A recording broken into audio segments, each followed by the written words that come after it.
এই একটা নামটা ওনার এটা করার কি দরকার ছিল?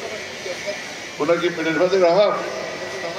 ওনার অনেক সম্পদ, উনি যে কষ্ট করে করে গেছেন, মৃত্যুকালে উনি এটা সাথে করে নিয়ে যাবেন না।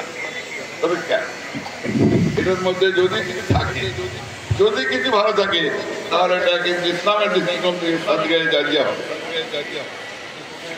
সেজন্য আমি বলছি, আলোচনা সমালোচনা উঠে রেখে সব কিছু কথা বলা দরকার। অনেক ঘোষণা দিতে চাই না, মান্না সরকার সাহেব ওই কথাটা আবেগে আমি কথাটা উচ্চারণ করলাম মাত্র। যা হোক, এখানে আমাদের সুন্দর কথা বলেছেন আমাদের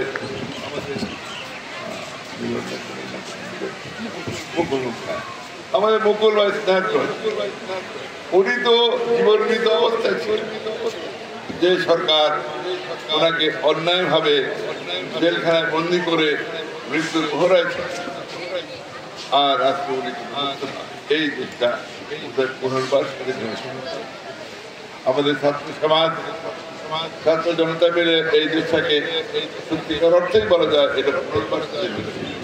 আমরা আজকে শুধু বিএনপি আল্লাহর কাছে শুকরিয়া আদায় করি এবং ছাত্র সমাজ সবাইকে এই আন্দোলনের জন্য তারা শহীদ পরিবারদেরকে, শহীদদেরকে আমরা আল্লাহর কাছে তাদের দাবি রাখি, তাদের জন্য মুক্তি হোক।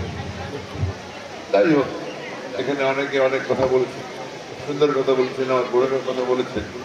এখানে এই আনন্দঘন পরিবেশ এইটাকে নিয়ে আমরা অত্যন্ত আনন্দ বৃদ্ধি করেছে। এটা আমরা যখন বিমর্ষ হচ্ছি, আমি মনে করি যে আরো ওনারা করবে, আরো এটাকে বেশি করা দরকার।